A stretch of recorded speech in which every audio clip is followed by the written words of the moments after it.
In this video, we're going to be having a look at Eejang pattern number 2. As you can see on the left-hand side of the screen, there are numbers that we normally use in class to guide students as to which move comes next. Having performed our low block in walking stance with our left leg in front, we're now going to step into front stance and perform a middle punch with our right hand. This should be aimed at your solar plexus, which is at the top of your abdomen, just below your sternum.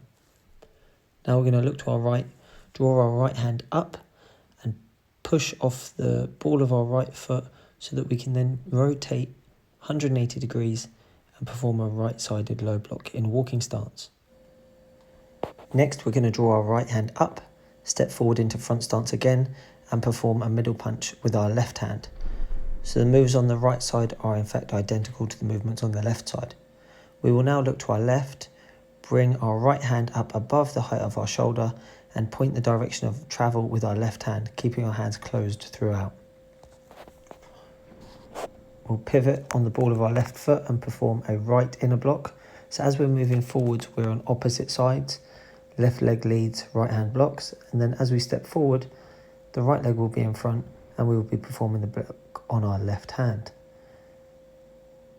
Now we're going to turn to our left and perform a low block in walking stance exactly the same way as we did at the beginning of the pattern. Now we turn, left leg leads, left hand in front. Prepare our hands to kick by covering our chest. We'll then throw our right leg face height with a front kick. As we land, we'll do a punch face height with our right hand in front stance. From here, we're going to turn and perform the exact same movements on the opposite side. This time as we turn, we're going to be blocking with our right hand in walking stance, and as we kick, we will kick and punch with our left side. It's important to remember when we're performing our kicks not to rush. You want to try to make sure that you show the separation of your knee movement to the way your foot moves. So that little pause that you can see me doing there, that's a good way to show that you have control of your body and you have good balance. Now we're going to take another 2 steps forward, moving away from our starting position. Our left hand draws down, and we're going to push off our left foot, bring it in front of us, and perform a high block on the left side. So this time we're blocking with the same side as the lead leg. We step forwards, drawing our right arm across our body, and then as we finish, our right hand is above our head. Having completed those 2 high blocks, we're now going to get ready to spin. I draw my left leg behind on the ball of my foot, and as I spin, I keep my hand elevated to make sure that I finish with my right arm out and my left leg in front.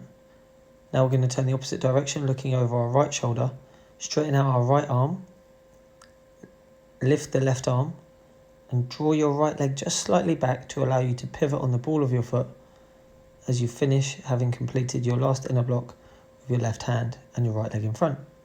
Now we have to work back to our start position. It's important to remember when we're doing these movements that we need to finish on the same spot that we started. So I'm doing a small step here in walking stance, and the next 3 kicks that I do will all land in walking stance. So it's right leg kicks, right hand punches, left hand, left leg, and then right hand, right leg. Oftentimes when people are performing this pattern, they rush the last 3 movements, the kicks and the punches, just because they see the end of the pattern in sight. It's important that you don't do this. You need to make sure that you show a clear separation of techniques and make sure that you key up at the end.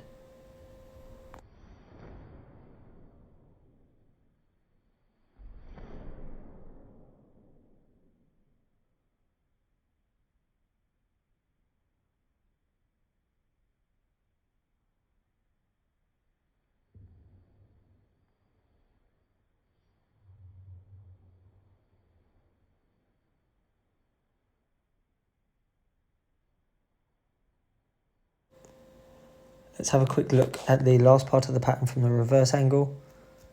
Again, we just look back to the start position, perform the low block, and then those 3 kicks and punches.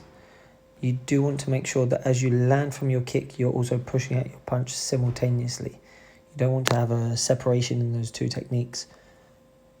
Then when we turn, we've landed on the same spot that we started, and we perform chumbi. Finally, let's just have a quick look at the pattern at the correct speed that it's supposed to be performed at.